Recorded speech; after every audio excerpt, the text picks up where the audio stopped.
Atau LP ada sambutan juga LP. LP tadi ada LP aku lihat. LP kita tersayang mana LP? Sambutan dari saya. Selamat Iya. malam. Terima Ya. kasih. Ya udah langsung cover saja deh. Nggak jadi. Silakan kok. Aku remove spotlight terus. Oke Joe, thank you for the warm welcome ya gitu ya. Jadi untuk teman-teman di sini mungkin aku langsung mulai dari hal sangat simpel ya. Yang di sini yang nggak pernah import boleh ketik Dulu, Mama lagi penting ini, very important. Can you please? Sorry, conference-nya kayak stuck ya. Kok?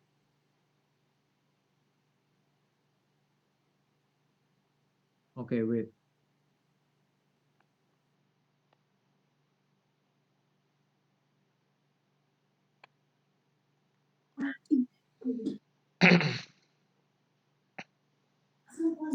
Tolong Iya. VP CD mungkin bisa dikontak. Joe, sorry, aku tiba-tiba lampu mati jadi. On the right time ini, on the right time gitu. Jadi mungkin Oke. langsung nggak apa-apa, aku boleh ada satu yang bantu share screen-nya langsung itu aku langsung dari sini ya sambil kegelapan. Bisa. VP bisa. VP please help Ya, dong. VP, Kak bantu share Ya, screen. thank you VP. Iya. Oke, ini jackpot banget. Baru pertama kali mulai langsung lampu mati. Gak apa-apa, foto awal yang bagus kok. Iya. Iya, tetap mulailah gitu.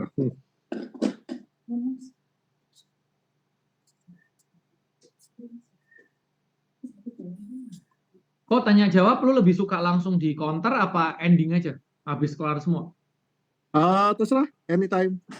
Boleh sambil moderator nanti tanyain aja. Stop me anytime gitu supaya aku bisa langsung jawab juga oke gitu. Oke, mungkin gini aja ya, biar nggak langsung nyalain voice langsung ngechat. Nanti anyone yang pingin tanya jawab, chat dulu di kolom chat. Saya mau tanya dong gitu, ntar biar aku yang stop conference dulu baru persilahan tanya ya. Jadi nggak langsung nyaut-nyaut semua ntar. Gitu ya. Jadi bisa muncul ya kolom chat, kecil di kolom chat, aku mau tanya dong gitu ya. Atau aku mau tanya, ntar aku biar bisa stop conference pas, baru aku izinin buat tanya gitu ya. Oke, silakan lanjut kok. Oke, noted. Oke, selamat malam semuanya ya. Jadi kita mulai langsung aja ya. Hari ini seminarnya adalah tentang a guide for importing from China. Jadi bagi teman-teman yang baru mulai ataupun yang sudah pengalaman, moga-moga ada sedikit insight yang bisa membantu dalam perjalanan teman-teman ya, gitu ya. Nah, sebelum saya membuat impor ini memang saya paham bahwa teman-teman rata-rata di sini punya bisnis. Jadi kita akan coba tweak untuk para business owner. Oke, next.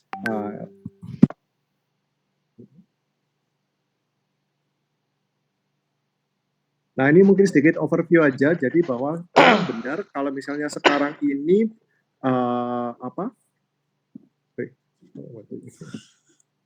memang benar kalau misalnya sekarang ini kalau negara China, Tiongkok itu masih paling besar kalau masalah dari impor-impornya ya. Jadi kalau kita lihat dari data dari tahun dulu sampai sekarang tetap aja dari Tiongkok gitu. Next, Vivi.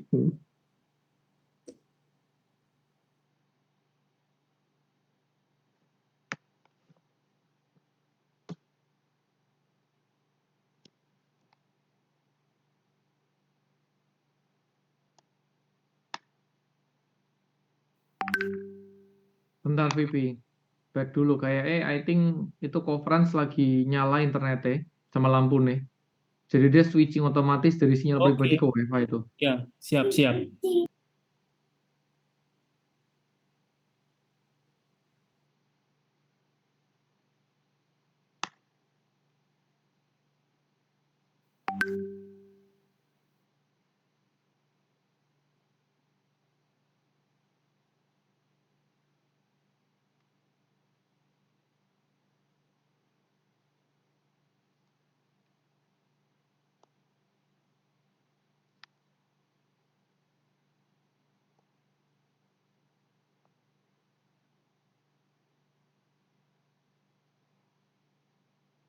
Oke kok, lu udah balik ke tempat lu seutuhnya.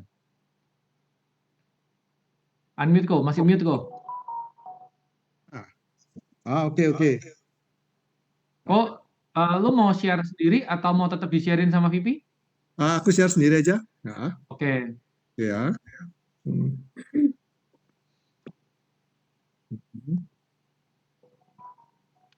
Maafkan pesan-pesan sponsor yang lewat ya teman-teman. Vivi boleh kasih aku co-host? Tolong kasih co-host tuh. Sure.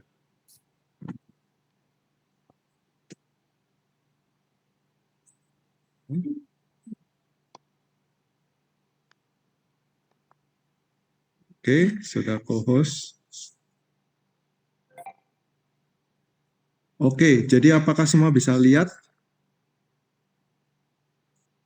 Saya, oke. Jadi aku coba closing dulu. Oke, sip. Nah, jadi langsung aja ya. Oke, jadi sedikit perkenalan tentang company kita. Kita sekarang ada di dalam 7 negara. Jadi kita memang punya basisnya adalah dari Indonesia, tapi kita punya country di office di China, Malaysia, Thailand, Singapura, dan Philippines. Jadi memang visi kita memang untuk menjadi cross border enabler lah bagi teman-teman yang ingin sourcing impor ataupun ekspor ke negara-negara ASEAN dan China. Kita sudah bantu hampir semua top 10 e-commerce yang ada di Indonesia, dan kita juga bantu lumayan banyak sih seller-seller, terutama dari seller-seller dari e-commerce ataupun juga para brand owners. List kita masih banyak juga yang belum diupdate, tapi kurang lebih seperti itu. Jadi kita exhaust banget, mulai dari barang fashion, food, supplements, cosmetics, mobile electronics, dan juga machinery, semuanya ada kita bantu. Sedikit perkenalan ya tentang saya. Saya sendiri pun mulai belajar hal-hal seperti ini mulai dari trading company dari orang tua. Jadi saya sendiri pun importir yang sudah sering impor dari China, dan utamanya saya mainnya dulu adalah sabun. Lalu sekarang kita sudah bergerak ke hampir semua lini lah kalau masalah dari impornya gitu. Untuk ekspor sendiri saya juga bermain dari tahun 2010, dan sekarang rata-rata masih ekspor untuk barang-barang jadi gitu. Dan saya mulai untuk perusahaan Asia Commerce ini dari tahun 2016 sampai sekarang. Oke, langsung aja ya gitu ya. Jadi sedikit gambaran umum supply di China. Gambaran supply di China itu sebenarnya kalau kita lihat hanya tiga tipe ya. Jadi setipenya adalah pabrik, wholesaler, atau promotion atau export agency, atau gampangnya dikenal sebagai broker ya. Jadi ada pabrik, ada pemain grosir, dan ada brokernya gitu. Nah, ketiga-tiganya itu nggak ada yang salah. Karena kenapa? Karena ketiga-tiganya punya role sendiri dalam mencari barang yang kita inginkan. Karena kadang-kadang ya ada orang bilang kalau broker tuh jelek, belum tentu. Kenapa? Karena banyak pabrik di China sendiri itu tidak mau ekspor.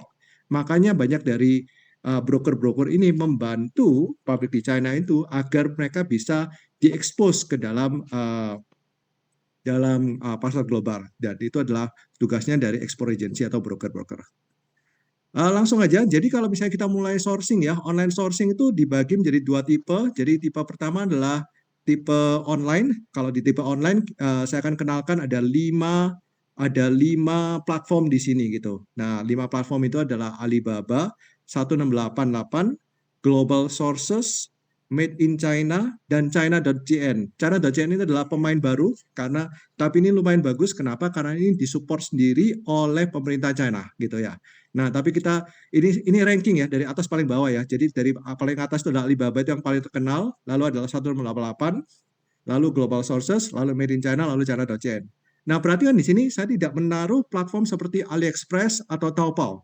Karena AliExpress atau Taobao itu bukan platform sourcing, tapi itu adalah platform retail. Jadi kalau mau beli piece per piece itu di AliExpress. Tapi kalau di sini semuanya adalah untuk sourcing barang-barang yang memang banyak dan juga memang tujuannya untuk bisnis ya. Langsung aja ya. Jadi kita langsung di sini masuk ke dalam Alibaba dulu. Nah, siapa sih yang nggak kenal Alibaba? Alibaba kan sudah dari Jack Ma dari dulu ya. Tapi ini memang masih banyak banget yang belum paham bahwa Alibaba ini ada banyak banget harta karun yang sini. Nah, kelebihan dari Alibaba adalah ya mereka semua rata-rata yang trader ataupun pabrik yang ada di sini semuanya bisa bahasa Inggris, dan mereka lumayan kompetitif sekarang. Jadi banyak pabrik sekarang ini cukup mau berkompetitif satu sama lain karena kan listingnya di Alibaba banyak banget ya. Jadi banyak pabrik itu yang selalu memperbaiki kualitas mereka. Itu bagusnya dari Alibaba itu. Jadi kalau misalnya kita ingin minta quote ya gitu ya, biasanya ada banyak pabrik serupa yang bisa kasih quote yang mungkin bisa lebih ringan gitu. Nah, jadi Alibaba biasanya adalah tujuan utama kalau kita ingin sourcing barang-barang yang cukup berat seperti machinery ataupun seperti raw materials. Ini banyak banget yang di Alibaba tuh. Nah, lalu berikutnya adalah 1688. Bagi teman-teman yang belum paham, ini adalah seperti market B2B terbesar di China. Bahkan bisa dibilang di dunia sekarang semuanya ngelihatnya ke arah 1688 nih. Mengapa? Karena 1688 ini dia adalah mengekspos hampir 90% pabrik yang ada di China. 90% pabrik yang ada di China pasti mau masuk ke 1688 karena enggak mereka ketinggalan.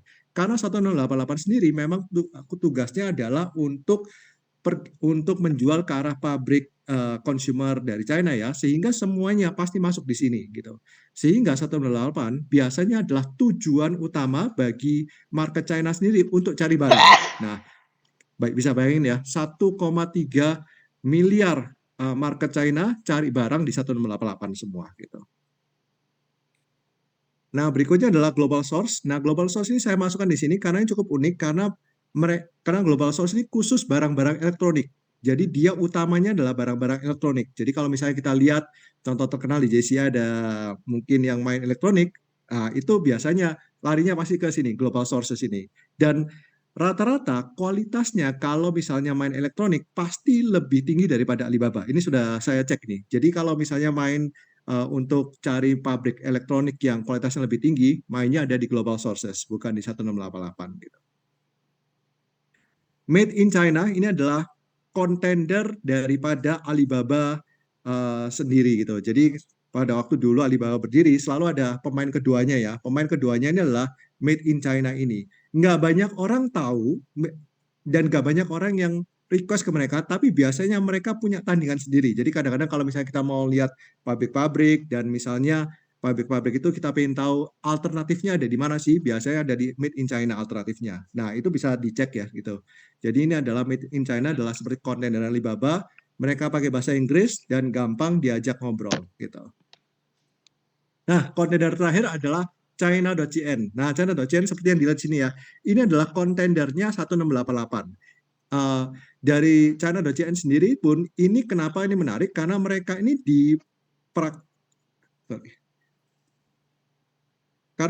diprakarsai oleh pemerintah China sendiri. Jadi pemerintah China pada waktu nggak tahu beberapa tahun yang lalu ya, pada waktu mulai crackdown dari Ant Group itu mereka membuat website ini sehingga ini adalah menjadi sourcing bagi para pemain e-commerce ataupun SME yang ada di China.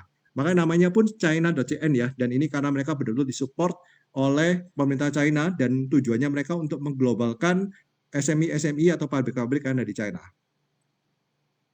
Nah, sekilas tadi kalau misalnya kita bicara tentang online sourcing ya, pastinya kita cari ke dalam platform-platform sourcing yang sudah ada di dalam sini ya, jadi seperti Alibaba, 1688, Global Sources, Made in China, ataupun China.cn. Sekarang kita akan ngobrol tentang offline sourcing. Nah, pada waktu kita bicara tentang offline sourcing, kan nggak mungkin ya kita pergi ke China, ujuk-ujuk ketemu pabrik satu. Pabrik yang mana, kan gitu kan. Cara paling gampang, kalau misalnya kita mau ketemu supplier, pastinya kita pergi ke dalam trade show. Karena nggak mungkin dong kita pergi satu persatu ke pabriknya. Ada 3 juta pabrik yang ada di China, kita mau kemana? Nah, di dalam trade show yang jutaan, yang ratusan yang ada di China, saya ada memberikan 8 trade show yang sangat menarik karena ini adalah the biggest of the biggest trade show yang ada di China itu. Nah, kita langsung mulai dulu ya. Di sini ada listnya di sini ada 8. Canton Fair, Global Source, EU Commodity Fair, Beijing International Show, Bauma China, East China Import dan Export Commodity, China International Exposition, dan China Electronics. Nah, kita akan masuk satu persatu karena ini menarik banget. Sekarang masa pandemi sudah selesai ya, jadi semuanya pasti kembalinya ke arah China dan gimana lagi kita langsung bisa ketemu banyak jutaan produk langsung bisa kita pegang, bisa kita lihat langsung kalau tidak kita pergi ke Canton Fair ataupun trade show ini. Yang pertama pasti contender ranking pertama pasti adalah Canton Fair. Canton Fair sendiri adalah program yang paling tua dan paling the biggest gitu. Eksibitornya sendiri bisa dilihat di sini datanya ya. Eksibitornya ada sekitar 60.000 booth. 60.000 booth itu luar biasa sekali loh. Dan yang datang adalah sekitar 204.000 buyer per sesinya gitu. Jadi bayangkan ya, jadi ada 3 session, fase 1, fase 2, dan fase 3, total dan 600.000 buyer yang datang ke sini dari seluruh dunia. Ini betul-betul kelasnya adalah masif banget. Kenapa? Karena ada 3 fase di Canton Fair ini, teman-teman bisa cari semua kategori barang yang sesuai dengan teman-teman, dan ini bisa dilihat di sananya. Jadi kalau misalnya kita lihat di dalam Oktober ini ada namanya fase 1 15-19, fase 2 23-27, fase 3 31 November. Dan 3 fase ini pun beda-beda. Karena kalau fase 1 lebih ngobrol tentang machinery, fase 2 lebih ngobrol tentang consumer goods, kalau fase 3 lebih banyak ngobrol tentang fashion. Nah, teman-teman bisa cek kalau misalnya ada waktu dan berkesempatan, mungkin bisa mempertimbangkan untuk ikut ke dalam Canton Fair. Global Source, seperti yang sudah diutarakan, Global Source juga salah satu yang paling menarik. Kenapa? Karena mereka sekarang juga mengutamakan banyak buyer-buyer dari luar negeri yang tidak sempat ke China. Nah, jadi Global Source ini bagusnya kenapa? Karena dia posisinya di Hong Kong, jadi lebih accessible bagi semua orang. Bagi yang ingin pergi ke sana, rata-rata mereka punya 4.000 booth. Jadi cukup bagus, 4.000 booth dan sekitar 60.000 buyer dari seluruh dunia. Nah, datanya mereka tambah lama, tambah naik. Dan sekarang ini mereka terus ingin berusaha menjadi lebih accessible bagi international buyer yang mungkin tidak bisa ke China. Makanya larinya ke Global Source. Ini juga bagus banget karena Global Source saya sudah lihat sendiri, sekarang mereka tidak hanya ke mobile electronics, tapi pergi ke dalam lifestyle. Jadi bagus banget untuk bisa dicek. EU Commodities Fair. EU Commodities Fair adalah tempat untuk sourcing barang-barang kecil-kecil dan murah-murah. Jadi kalau mau cari barang murah, larinya pergi ke EU. Barang-barang seperti sapu, tong sampah, ataupun yang murah-murah itu larinya semua ke EU. Di dalam EU itu ada sekitar 2.500 booth. Tanggalnya di sini adalah 21 dan 24 Oktober, tapi biasanya orang pergi ke EU itu waktunya fleksibel. Kenapa? Karena sebenarnya EU itu adalah satu komplek di mana waktunya itu bisa lebih fleksibel, nggak perlu nurutin EU Fair-nya ini. Jadi teman-teman bisa pergi ke sana, langsung bisa keliling aja komplek itu. Saya sendiri pernah pergi keliling komplek, 3 hari nggak selesai. Jadi memang kompleksnya super besar ya. Jadi kalau misalnya teman-teman pengen lihat barang murah, larinya pergi ke EU. Nah, Beijing International Sorry Auto kok, Show. aku cut dikit. Itu kalau yang EU itu biasanya kalau teman-teman tahu banyak yang bisnisnya mungkin yang GCI non GCI ya, yang mainnya barang unik Cina, tahu nggak sih? Yang SKU-nya ribuan sampai puluhan ribu, jual Ya, lewat betul. Tokopedia, lewat Shopee, dari tempat sabun, gantungan kunci kecil, mainan-mainan bisa jadi apa, itu dari situ semua tuh. Betul. Lanjut Betul. kok. Nah, tinggal nemukan apa toko yang tepat ya, karena ribuan toko di sana di EU. Itu kayak seminggu juga nggak kelar deh kalau di EU. Nggak kelar ya, seminggu nggak kelar, betul. Nah, lanjut. Ini ada, jadi saya masuk ke di sini lebih sporadis ya. Jadi ada, kalau teman-teman yang suka otomotif, larinya harus ke sini, Beijing International Auto Show. Banyak orang salah kira kalau Beijing Auto Show itu hanya ngobrol tentang mobil-mobil aja. Ya, kalau bilang siapa sih yang bisa main bisnis mobil, tapi nggak cuma itu, semua aksesoris otomotif ataupun motorcycle juga bisa ditemukan di sini. Jadi bagi teman-teman yang bisnis otomotif bisa mempertimbangkan udah datang ke sini ya. Sayangnya sudah lewat, jadi perlu tahun depan ini kalau misalnya ingin pergi. Bauma China. Nah, ini untuk teman-teman yang bisnisnya building materials dan heavy equipment, bisa di sini. Ini Bauma China ini saking gedenya, karena kan heavy equipment ya, saking gedenya dia tuh hanya bisa diadakan 1 kali dalam 2 tahun. 1 kali dalam 2 tahun. Nah, Bauma China yang terdekat itu tuh masih tahun depan, bulan November. Dan itu pun sudah diomongkan dari sekarang. Jadi betul-betul luar biasa Bauma China ini. Jadi kalau teman yang building materials, heavy equipment, machinery, silakan datang ke sini. Gitu. Lalu berikutnya adalah East China Import dan Export Commodity Fair. Nah, ini untuk teman-teman yang sukanya gift-gift. Nah, gift-gift ini boleh pergi ke tempat ini. dan areanya ada di Shanghai. Nah, kalau misalnya China International Import Exposition, ini lebih ke arah sourcing dunia. Jadi bukan sourcing China ya, ini sourcing dunia. Kenapa? Karena ini adalah fair terbesar yang memperkenalkan vendor-vendor dari seluruh dunia. Jadi bukan cuma China gitu. Jadi China International Import Exposition ini khusus programnya pemerintah China untuk bisa memperkenalkan barang-barang seluruh dunia ke China sebenarnya umumnya. Tapi banyak dimanfaatkan orang untuk melihat semua vendor dari seluruh dunia. 3.000 booth, 500.000 visitor. Luar biasa banget ada di Shanghai New International Exhibition. Dan terakhir adalah yang mau spesialis electronics larinya ke sini. Ada di Shanghai juga China Electronics Exhibition. Nah, ini betul-betul yang betul-betul heavy electronics ya. Itu bisa coba di sini. 1.200 booth dan 60.000 visitor. Nah, oke, sampai di sini seperti ini ya. Jadi saya ulang lagi, kalau sourcing offline ada 8 platform. Yaitu adalah Canton Fair, Global Source, EU, Beijing, Beijing Auto Expo, Bauma China, ECF, CII, dan CEF. Tapi kalau mau gampang, ya sudah online sourcing aja. Online sourcing larinya pergi ke ini, Alibaba 1088, Global Sources, Made in China, dan China.cn. Oke. Next, berikutnya kita akan ngobrol sedikit tentang pengiriman ya, gitu ya. Jadi kalau pengiriman China itu sebenarnya cukup gampang. Pengiriman itu cuma ada 3 tipe, yaitu adalah ocean cargo atau ocean freight. Kedua adalah air cargo atau air freight. Ketiga adalah kurir atau express. Nah, ini semua ini ada plus minus dan ada kegunaannya masing-masing. Nah, saya ambil contoh ya langsung ya. Jadi kalau bagi teman-teman yang ingin kirim barang murah tapi bulky, itu pasti larinya ke ocean. Ataupun teman-teman yang ingin biaya logistiknya paling murah tapi harus beli banyak, pasti larinya ke ocean.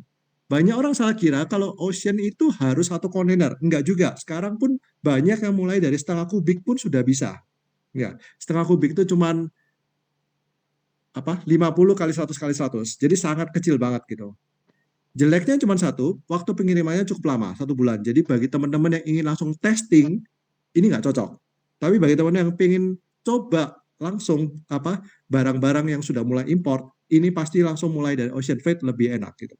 Jadi pengiriman barang kargo yang jumlah besar ataupun barang-barang komunitas bagus, ataupun yang non premium ya gitu ya. Tapi kalau teman-teman mainnya yang premium, kayaknya nggak bagus. Kenapa? Karena kan barangnya lama. Dan kadang-kadang kalau misalnya premium barang-barang premium seperti kayak jam tangan atau apa, mungkin lebih bagus lewat udara. Nah, kita ngobrol sekarang lewat udara ya. Udara ini waktu pengirimannya jauh lebih singkat, kurang lebih 7-10 hari. Jeleknya tidak bisa kirim cairan atau bubuk. Nah, itu ada peraturan dari udara ya, bahwa cairan atau bubuk tidak bisa dikirim. Ataupun barang-barang yang berbahaya pun tidak bisa dikirim lewat udara. Nah, di dalam udara juga ada konsep yang namanya volumetric weight, alias kalau barangnya itu bulky banget, misalnya barangnya 1 kilo ya, tapi besar banget, itu nanti akan dihitung secara bulky-nya itu. Dihitung secara bulky-nya itu artinya volumetric weight. Jadi gampangnya begini, teman-teman mungkin impor barang tenda kan gede banget ya, tapi tenda ini sebenarnya cuma 3 kilo, tapi karena bulky banget, akhirnya bisa jadi 10 kilo. Nah, itu adalah kejelekan dari air cargo. Tapi kalau bagusnya, kalau mau buat testing atau buat langsung datang, air cargo paling bagus gitu. Jadi ini bagus untuk pengiriman kargo yang urgent ataupun barang-barang premium, ini bagus banget. Karena kalau misalnya 7-10 hari, kemungkinan loss, kemungkinan ditahan atau apa itu jauh lebih sedikit daripada ocean cargo ya. Terakhir adalah express. Nah, express ini biasanya adalah waktunya paling singkat karena ada 37 hari. Express itu maksudnya apa sih? Kurir. Kurir seperti kayak DHL, FedEx, itu semua adalah express. Kalau teman-teman kirim dari China, banyak yang kalau kirim dokumen mungkin lewat DHL atau FedEx itu jauh lebih bagus. Tapi kok jarang ya dengar kirim barang-barang tuh pakai express dari China ya. Itu sebabnya karena dari China tuh sudah rute air cargo itu sudah sangat efisien. Banyak yang kirim air cargo 1 kilo pun sudah bisa. Tapi kalau misalnya kita bicara sourcing dari negara-negara lain seperti Amerika lah, ataupun dari Thailand, ataupun mungkin dari yang aneh-aneh ya, Perancis gitu. Pasti kurir kalau misalnya kita mau kirim 1 kilo gitu. Nah, bagusnya ini untuk pengiriman sampel, jadi nggak bagus untuk pengiriman barang-barang yang memang untuk bisnis ya, tapi untuk sampel bagus. Jadi ini bisa langsung kurir atau ekspres, rutenya sudah seluruh dunia, dari mana kemanapun ada rutenya. Kalau air cargo,